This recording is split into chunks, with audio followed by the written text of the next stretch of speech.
کامیابی جس پہ ہم بہت خوش ہوتے ہیں. مجھے اپنا جب بھی میں یہ آیت پڑھتا ہوں نا مجھے میٹرک کا رزلٹ یاد آتا ہے. میں نے میٹرک میں حسب معمول شرارتوں کے علاوہ کچھ بھی نہیں کیا تھا. ہم لوگ شرارتی تھے ایک نمبر کے, اللہ تعالیٰ معاف فرمائے. غلط قسم کی شرارتیں نہیں تھیں, کوئی غیر اخلاقی. دل چاہتا تھا کہ پڑھنے کے علاوہ دنیا کا ہر کام کیا جائے, جو کہ سچے پاکستانی ہونے کی دلیل ہے.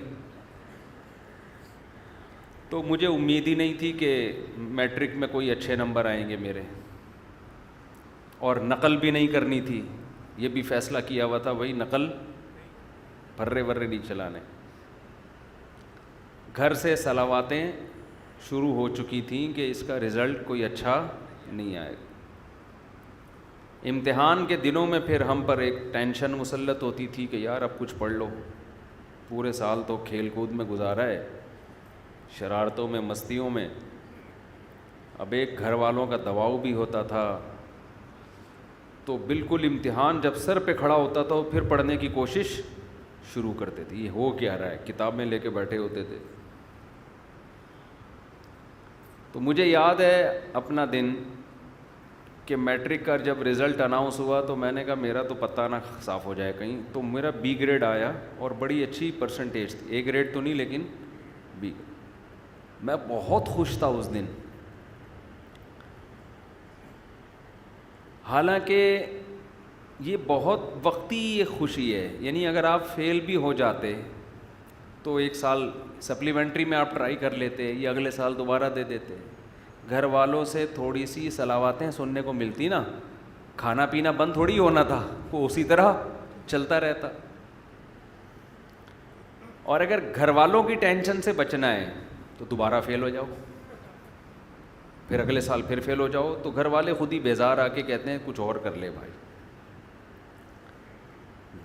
جب بھی آپ کو کوئی ٹینشن دے نا وہ کام بار بار کرو, اگلا خود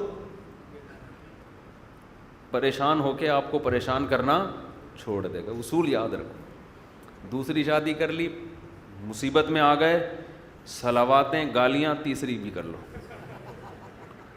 مزید گالیاں پڑ رہی ہیں, مزید ڈپریشن میں جا رہے ہو, ٹینشن میں ایک اور کر لو, جیسی کی تیسی.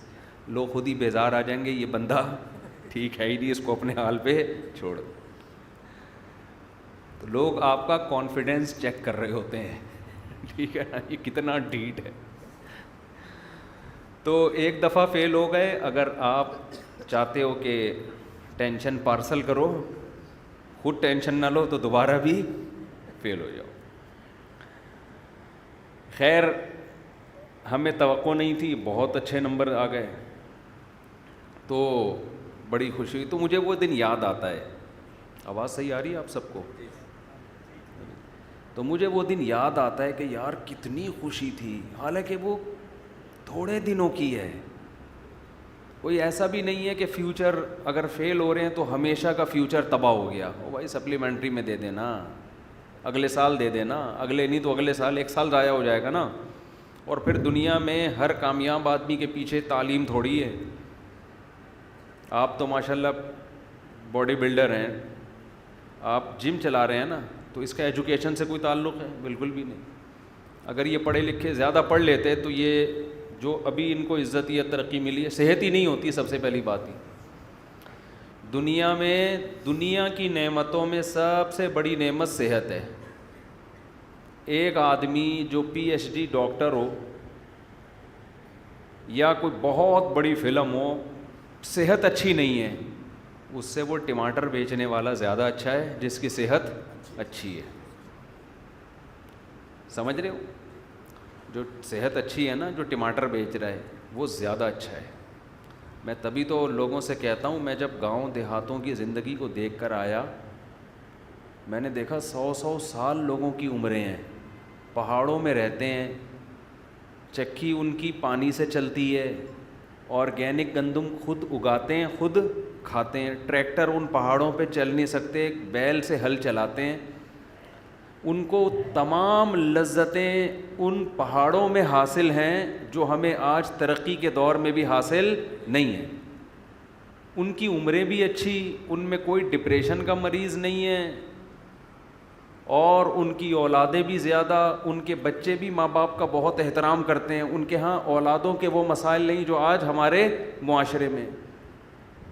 آج تو باپوں کو یہ شکایت, بیٹا ہماری سنتا نہیں ہے, مانتا نہیں ہے, ماں کو شکایت, وہاں یہ شکایتیں بھی نہیں ہیں. تو میں ان علاقوں میں جا کے کہتا ہوں یار اس ترقی کا, ان کو دیکھ کے ایسا لگتا ہے انسان کو 2 ٹکے کا فائدہ نہیں ہوا. مثلاً یہ لائٹ نہ ہوتی تو اندھیرا ہوتا, سو جاتے, صبح اٹھتے جلدی اٹھ جاتے, صحت اچھی ہوتی, خراب ہوتی, اچھی ہو جاتی. فارمی مرغیاں نہ ہوتی تو یہ بھول ہے کہ ہمیں مرغی کھانے کو نہ ملتی, یہ غلط سوچ ہے. دیسی مرغیاں اتنی زیادہ ان کی پروڈکشن ہو جاتی کہ وہی ہمیں کھانے کو ملتی. اس کی میں ایک دلیل آپ کو یہ دیتا ہوں.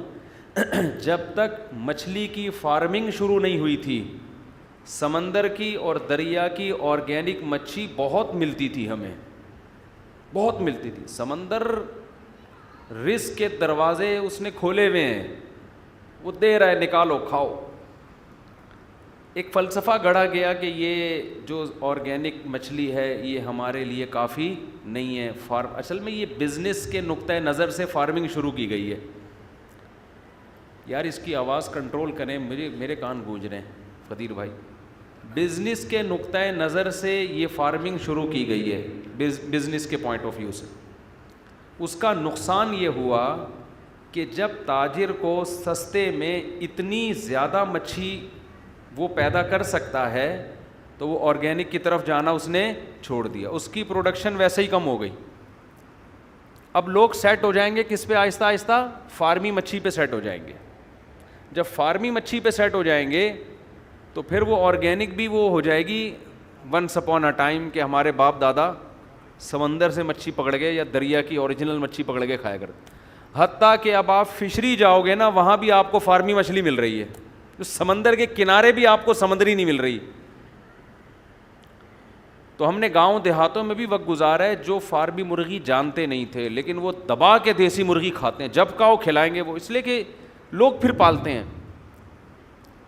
تو اگر یہ سائنسی ترقی نہ ہوتی, ہم دیسی مرغیوں پہ سیٹ ہوتے, ہم دیسی گندم پہ سیٹ ہوتے, یہ جو کھاد والی یوریا والی گندم ہے یہ نہ ہوتی, بہت کچھ ہوتا. خیر ابھی کیا رونا روئے بیٹھ کے آدمی. آپ لوگ کہیں گے کیا دینی باتیں ہم سننے آئے ہیں, مفتی صاحب نے کیا مرغی اور انڈوں کی باتیں شروع کر دیں. تو جی نام اعمال سیدھے آتے ہیں. میں بات کہاں سے یہاں سے ادھر سے ہم نے ٹریک بدلا کیسے نا, نہیں وہ تو ہے. ہاں میں رزلٹ کی بات کر رہا تھا کہ میں یہ عرض کر رہا تھا کہ ایجوکیشن اچھی چیز ہے, حاصل کرنی چاہیے. اس سے انسان پڑھا لکھا آدمی, میچور آدمی, بہت کچھ ہوتا ہے, لیکن اس کو بھی اپنے سر پہ بہت زیادہ مسلط کرنے کی بالکل بھی ضرورت نہیں ہے. سب سے پہلے کیا ہے؟ صحت. اگر آپ کوئی چیز اپنے اوپر مسلط کر لو گے تو آپ کی صحت گئی بھاڑ میں, نہیں تیل لینے. سمجھ رہے ہو نا؟ مسلط تو کرنا ہی نہیں ہے, مسلط صرف آخرت کی فکر, بس جہنم سے بچ جائیں جنت میں چلے جائیں. اس کے علاوہ مسلمان کسی چیز کی ٹینشن بالکل بھی نہیں لیتا. میں آپ کو بتاؤں, میں بہت پڑھے لکھے لوگوں سے بھی ملتا ہوں, سب کی بات نہیں کر رہا, لیکن میں نے بہت سو کو اوپر سے مینٹل ان کا دیکھا ہے تھوڑا سا سیٹنگ آؤٹ, بہت سو کو, تھوڑے نہیں. ہماری بھی ایک زندگی گزر چکی ہے اس معاشرے میں. پورے صحیح سیدھے نہیں, پورے صحیح نہیں ہوتے وہ, پورے صحیح. میں نے ان لوگوں کو دیکھا ہے جو کچھ زیادہ پڑھے لکھے نہیں ہوتے. معذرت کے ساتھ میں کوئی ایجوکیشن کی نفی نہیں کر رہا, بلکہ ایسے لوگوں کو بھی دیکھا ہے جو پڑھ پڑھ کے پاگل ہو گئے, بالکل بالکل ہی پاگل ہو گئے, دماغی توازن بالکل خراب. اس کی ایک وجہ تو یہ ہوتی ہے کہ ٹینشن بہت لے لیتے ہیں. امتحان کے دنوں میں کتنی ٹینشن ہوتی ہے پتہ ہے نا آپ, ابھی پاگل ہو رہا. ہمیں تو یاد ہے اپنا زمانہ, اتنی دماغ میں ٹینشن ہوتی تھی کہ اف, پیپر ہے, کل پیپر ہے, پرسوں پیپر ہے, کیا ہوگا کیا ہوگا. ایک عجیب, پہلے زمانے میں ہمارے علماء نے جو پڑھا ہے نا جن طریقوں سے, جو بڑے بڑے علامے پیدا ہوئے ہیں, ان میں ایگزام کا کانسیپٹ ہی نہیں تھا. آپ کو تاریخ میں جتنے بڑے بڑے علامے ملیں گے مسلمانوں میں, انگریزوں کا مجھے نہیں پتا, وہ ایگزام ہی نہیں دیتے تھے.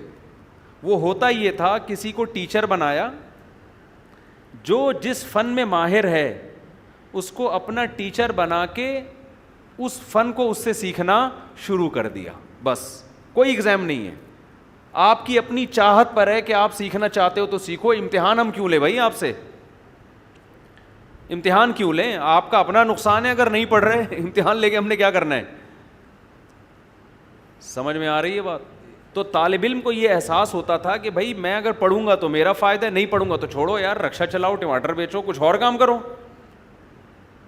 یہ جو مدرسوں میں بھی, ہمارے مدرسوں میں, اور جو ہمارا نظام تبدیل ہوا نا, یہ بھی انگریز کے بر صغیر میں آنے کے بعد ہوا ہے. کچھ چیزیں ہم لوگ مدرسے والوں نے بھی گوروں سے لی ہیں. ایک اثر تو پڑتا ہے نا, اثر تو آتا ہے, ورنہ پہلے یہ سیٹ اپ نہیں ہوتا تھا. بس بھائی علم حاصل کرنا ہے, بیٹھو, جس سے آپ نے قرآن حفظ کرنا ہے حفظ کرنا شروع کر دو, کوئی امتحان نہیں. حافظ بن جاؤ گے تو ساری دنیا کہے گی بھائی حافظ ہے, نہیں بنو گے تو تمہارا نقصان ہوگا. اس سے طالب علم میں شوق برقرار رہتا ہے. میں جب مدرسے گیا نا تو ہمارے مدرسے میں بھی میرا جو پہلا سال تھا اس میں امتحان کا کانسیپٹ نہیں تھا, تو میں نے بڑی محنت سے پڑھا. جب میں عربی گرامر میں نے پڑھنا شروع کی تو کچھ سوالات تو استاذ پوچھتے تھے, سبق پوچھتے تھے, کچھ میں فرضی سوالات بنا بنا کے اپنے آپ سے پوچھتا تھا. شوق بہت برقرار رہتا ہے ایسے. میں پتہ ہے ایسے جیسے ہم گردانے یاد کرتے ہیں نا, ضربا ضربا ضربو ضربت ضربتا, کس لفظ کا کیا معنی ہے. میں کیا کرتا تھا, پرچیوں پہ لکھتا تھا, کئی سارے صیغے لکھ کے پرچیوں پہ الفاظ لکھے, ان کو آپس میں مکس کر دیا, پھر پرچی اٹھا کے اپنا امتحان لیتا تھا کہ بتاؤ بھائی اس کا مطلب کیا ہے, ٹھیک ہے نا, یہ کون سا صیغہ ہے. تو جب آپ میں پڑھنے کا شوق ہوگا تو آپ پڑھیں گے, نہیں شوق ہوگا تو امتحانوں سے آپ کو ڈپریشن کے علاوہ کچھ بھی حاصل نہیں ہوگا. اور یہ بھی آپ کو بتاؤں, جو امتحان میں پاس ہوتے ہیں, اچھے نمبر لیتے ہیں, ضروری نہیں کہ وہ ان کو آتا بھی ہو. امتحان میں تکے دبا کے چل رہے ہوتے ہیں. ہمیں کئی بار ایسا ہوا کہ ہم نے امتحان پورے سال پڑھا نہیں, رات کو ایک سوال دیکھ کے چلے گئے, اتفاق سے وہی آ گیا, چھاپ کے آ گئے. اور جو پورے سال پڑھتا رہا اس نے وہ والا سوال نہیں دیکھا, صبح پیپر میں وہ والا سوال آ گیا. وہ ان پڑھ ہو کے, اس کے وہ پڑھا لکھا ہو کے نمبر کم, اور ہم نے نہیں پڑھا اور نمبر ہمارے زیادہ. یہ تکے چل رہے ہوتے ہیں.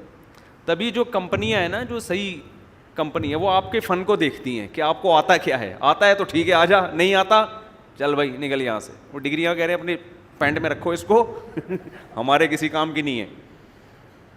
ایک صاحب میرے پاس آئے, کہنے لگے میرے پاس کوئی ڈگری شگری نہیں ہے, سب جعلی بنوائی ہیں میں نے, تجربہ بہت ہے. آج کل ایک کمپنی میں ایچ آر مینیجر لگا ہوا ہوں. ایچ آر مینیجر بڑی فلم ہوتی ہے.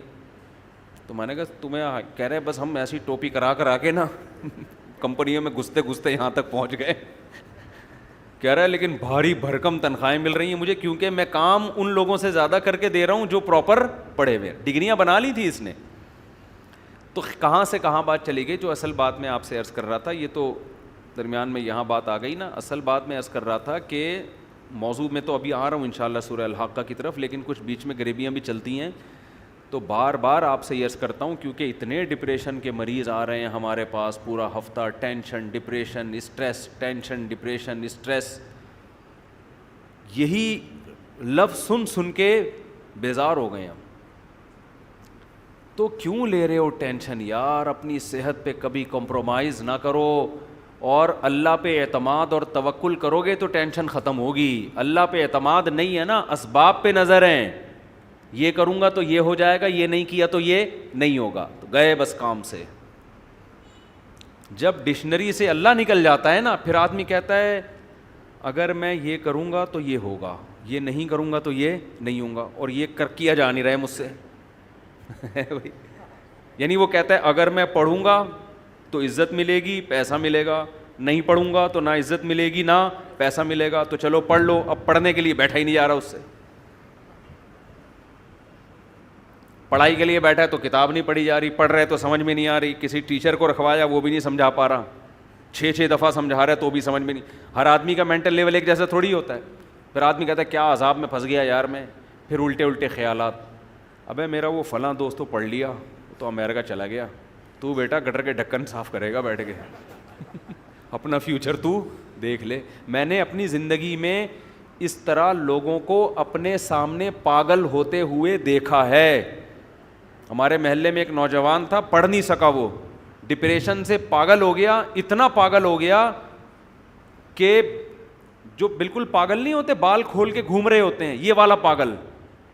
کبھی ٹریفک پولیس والا بنا ہوتا تھا, وہ حقیقت ہے, جیسے پاگل والی حرکتیں ہوتی ہیں. ایک دن کیا ہوا, مین روڈ بلاک کر دیا اینٹوں سے, اور ٹریفک پولیس والا بنا ہوا ہے, گاڑیوں کو یوں کر کے روک رہا ہے, ایسے ایسے کر رہا ہے. چلو عجیب عجیب یعنی بالکل ہی قابل ترس ہو گیا. وہ ہوا کیا, پڑھنے کی اس کی چاہت تھی لیکن پڑھ نہیں سکتا. تو یہ بہت سے لوگوں میں کوئی ترقی کرنا چاہتے ہیں, ہو ہی نہیں پاتی ترقی. تو آپ کا کام کیا ہے, سب سے پہلے اپنی کھوپڑی کو ٹینشن سے آزاد. اس کے دو موٹے موٹے اصول ہیں, ویسے تو اس پر میرے مستقل آپ کو بیانات ملیں گے, آڈیو بیان ہے, یوٹیوب پہ آپ سرچ کریں ڈپریشن کا علاج, ٹینشن کا علاج, یہ سرچ کریں. لیکن اس کے علاوہ دو چیزیں ہلکی پھلکی. ایک تو یہ سمجھ لو دنیا مسافر خانہ ہے.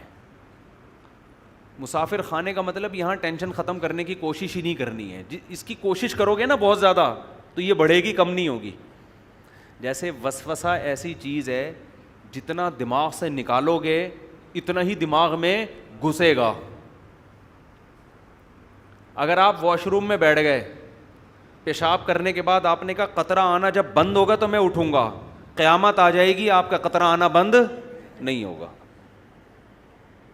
سمجھ رہے ہو نا؟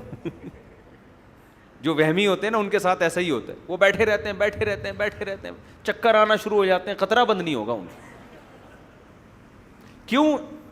آپ کے پیشاب کا آپ کے مائنڈ سے, دماغ سے تعلق ہے, کیونکہ آپ کی توجہ وہاں ہے. جب وہاں توجہ, یہ جو ہمارا قضائے حاجت کا جو سسٹم ہے نا, پیشاب اور قضاء, اس کا ہمارے دماغ سے بہت گہرا تعلق ہے. تبھی تو ایک دم جیسی خوف ہوتا ہے فوراً قبض کھل جاتا ہے آدمی کا. کسی کو بہت زبردست قبض ہو نا, ٹوٹ نہ رہا ہو, رات کے اندھیرے میں چڑیل بن کے ڈرائیں اس کو, فوراً واش روم بھاگے گا. وہ پرانے سے پرانے قبض کا بہترین علاج ہے یہ, حقیقت. تو جب آپ واش روم میں بیٹھے ہوئے اور توجہ ساری آپ کی پیشاب کی طرف ہے, سوال ہی پیدا نہیں ہوتا کہ وہ رک جائے. بیٹھے رہو بیٹھے رہو بیٹھے. اس کا علاج ہے کہ تھوڑی دیر بیٹھو, جب خیال ہونے لگے کہ یار اب بند ہو گیا ہوگا, استنجا کرو, پتلی گلی سے نکل لو, ٹھیک ہے نا. تو کدھر سے کدھر کھچڑی پک رہی ہے آج بیان میں, شروع سے ہی کھچڑی پکنا شروع ہو گئی ہے. تو میں اصل بات یہ کہہ رہا تھا کہ ٹینشن سے بچنا ہے نا, کیونکہ بہت زیادہ لوگ ہیں پریشانی میں. تو ہاں میں یہ عرض کر رہا تھا کہ خیالات کو جب آپ نکالو گے تو خیال دماغ سے نکلے گا نہیں, وہ اور آئے گا. جو وسوسے کے مریض ہوتے ہیں نا, کہتے ہیں غلط غلط خیالات آتے ہیں, تو ان کو ہم کبھی بھی نہیں کہتے کہ ان خیالات کو نکالو. وہ بھائی نکالو گے تو وہ اور آئیں گے. دماغ کو ہٹانے کا طریقہ یہ ہے کہ ہٹانے کی کوشش ہی نہ کرو, جو آ رہے ہیں آنے دو, اپنے آپ کو بزی کر لو. بس یہ نہیں کرو کہ یہ نہیں آئے یہ نہیں آئے یہ نہیں آئے. وہ میں بہت دفعہ ایک تعویذ والا قصہ سنا چکا ہوں, ایک اور دفعہ سنا دیتا ہوں, آج نئے لوگ زیادہ لگ رہے ہیں, اس سے یہ بات سمجھ میں آئے گی. ایک پیر صاحب نے کسی کو تعویذ دیا, لاکھوں روپے لے لیے اور کہا کہ یہ تمہارا تعویذ اس وقت کام آئے گا جب تم یہ تعویذ کو لے کے جب گھر میں داخل ہو تو تمہارے دماغ میں کالے کتے کا تصور نہیں ہونا چاہیے. اب کس پاگل کے دماغ میں کالا کتا ہوتا ہے گھر میں داخل ہوتے ہوئے یار؟ کھوپڑی میں خام خام میں اس میں کالا کتا ڈال دی. اب اس نے کہا لاکھوں روپے کا تعویذ نہ برباد ہو جائے تو کالا کتا دماغ سے نکالو, ورنہ لاکھوں روپے کا تعویذ کیا ہو جائے گا, برباد. اب یہ تعویذ گھر میں لے کے گھر کو چلا ہے اور کہہ رہا ہے یار کالا کتا دماغ میں نا, یار یہ دماغ میں تو کالا کتا آ رہا ہے, اس کو نکالو کالے کتے کو, نکالو نکالو نکالو, نہیں نکلا. یہاں تک کہ گھر کے قریب پہنچ گیا, اب تو اور آ رہا ہے. ابے نکل دماغ سے, نہیں نکل رہا. کتوں کی پوری فوج گھس گئی اس کے دماغ میں نا, اور آ بھی کالے ہی رہے ہیں. پھر ریورس گیئر لگا کے دروازے سے پیچھے آتا, پھر گھستا, بالآخر نہیں نکلنا تھا اس نے, سوال ہی پیدا نہیں ہوتا. کوئی میڈیسن, کوئی وظیفہ ایسا نہیں ہے جو کتا دماغ سے نکال دے, اور گھر میں گھس گیا. تعویذ نے تو ویسے بھی اثر نہیں کرنا تھا, وہ پیر صاحب کو پیسے کمانے کا موقع مل گیا. تو یاد رکھو, بالکل دنیا کی مثال ایسی ہے, جو دنیا میں سکون کا متلاشی ہوتا ہے نا, کہ بس مجھے سکون چاہیے, مجھے سکون چاہیے, میری سٹریس ختم ہو جائے, میری ٹینشن ختم ہو جائے, اس کی ٹینشن کبھی ختم نہیں ہوتی. اس کو اگنور کر دو. اللہ نے میرے ذمے جو کام لگایا ہے میں اس میں لگ جاؤں گا, بس ختم. ٹینشن ہوتی ہے نہیں ہوتی ہے میرا ہیڈ ایک نہیں ہے. وہ پریشانی میں خوش ہے تو میں پریشان خوش ہوں. اس کا سب سے پہلا علاج یہ ہو کہ پریشانی ختم ہو جائے گی آپ کی. اس کا سب سے پہلا فائدہ یہ ہو. سمجھتے ہو کہ نہیں سمجھتے؟ یعنی ٹینشن ختم کرنے کی ٹینشن بھی چھوڑ دو. ہم اس کے مکلف ہیں جو ہمارے بس میں ہیں. اس کی مثال, ہمیں شریعت نے صحت کے اسباب کا حکم دیا کہ آپ ایسی چیزیں نہ کھاؤ جس سے صحت خراب ہوتی ہے. آپ لائف اسٹائل ایسا رکھو جس سے صحت بنتی ہے. اسباب اختیار کرو, نتیجہ کس کے ہاتھ میں ہے؟ اللہ کے. بہت سے لوگ بہت کچھ کر کے بھی کینسر مر جاتے ہیں, اور بہت سے بد پرہیزی کر کے بھی 100 سال زندہ رہتے ہیں. تو ہم مکلف ہیں اس کام کے جو ہمارے ذمے قدرت نے لگایا ہے. اگر ایک آدمی صحت کی فکر کرتا ہے اتنی جتنی شریعت نے کہا ہے, احتیاط کرو. ہمارے نبی کی جو غذائیں تھیں, سادہ غذائیں تھیں, محنت تھی, وقت پہ سونا, وقت پہ اٹھنا, یہ ساری چیزیں مینیج کر کے ایک آدمی چل رہا ہے, لیکن اس کی یہ ساری محنت برباد ہو جائے گی اگر وہ اس کے رزلٹ کو اپنے اوپر مسلط کر لے. سمجھ رہے ہیں نا؟ اگر وہ یہ ٹینشن لینا شروع کر دینا کہ اس کا رزلٹ نکل رہا ہے, صحت میری بننی ہے لازمی, تو یہی چیز اس کی صحت کے خراب کرنے کا, کیونکہ صحت کے لیے سب سے پہلے ضروری ہے بے فکری ہو, ٹینشن نہ ہو. اسٹریس اور ٹینشن سے تو آدمی کا بیڑا غرق ہو جاتا. میں نے دیکھا ہے کچھ لوگ صحت کو مسلط کر لیتے ہیں, ہائی یہ نہ ہو جائے, ہائی یوں نہ ہو جائے, ہائی یوں نہ ہو جائے, بھائی یہ بھی نہ, چھوئی موئی بن گئے. یہی چیز ان کو ڈپریشن میں لے گئی. تو آپ نے اسباب اختیار کرنے ہیں, بن گئی ٹھیک ہے, نہیں بنی تو کون سا یار, ہم نے قیامت کا اعلان کر کے تھوڑی جانا ہے. وہیں جانا ہے جہاں بیمار لوگ گئے ہیں. ہم بھی مر جائیں گے, وہ بھی مر جائیں گے, فنش کہانی. کتنے دن زندہ رہنا ہے ہم نے. تو خوش آدمی صحت مند ہوتا ہے, کامیاب ہوتا ہے, بھلے اس کے پاس پیسے نہ ہوں. تو اس لیے ہاں, تو میں پہلی بات یہ عرض کر رہا تھا, دو اہم چیزیں ہیں. پہلا چیز کیا, دنیا کو مسافر خانہ سمجھے انسان. جب مسافر خانہ سمجھے تو کامیابی کے اسباب اختیار کرے گا, کامیابی کو دماغ میں مسلط نہیں کرے گا. اللہ دے دے کامیابی ٹھیک ہے, نہیں دے تو بھی ٹھیک. دوسری چیز, اللہ پہ توکل. توکل کا مطلب یہ ہوتا ہے اللہ نے جو قانون بنایا ہے عمل کا, میں اس کو تو فوکس کروں گا, ہر کامیابی کا سبب میں اختیار کروں گا, نتیجہ میرے ہاتھ میں نہیں ہے. نتیجہ جو بھی نکلے, چاہے الٹا نکلے, وہ میرے لیے بہتر ہی ہوگا. میں بار بار مثال دیتا ہوں نا یعقوب علیہ السلام کی. ساری زندگی ٹینشنوں میں, سارے نتیجے الٹے ہی نکل رہے ہیں. ایک بچہ گم ہوا, پھر دوسرا بھی گم ہو گیا, لیکن اللہ پہ توکل کر رہے ہیں, جو ہو رہا ہے میرے حق میں کیا ہو رہا ہے, بہتر. رزلٹ کیا ہوا, بہتر ہوا نا, رزلٹ سب سے اچھا ہوا. زکریا علیہ السلام کو اولاد ہی نہیں مل رہی, دعائیں مانگ مانگ کے آخر میں اولاد ملی, ایسی ملی کہ پیغمبر دے دی اللہ نے, پیغمبر مل گئے.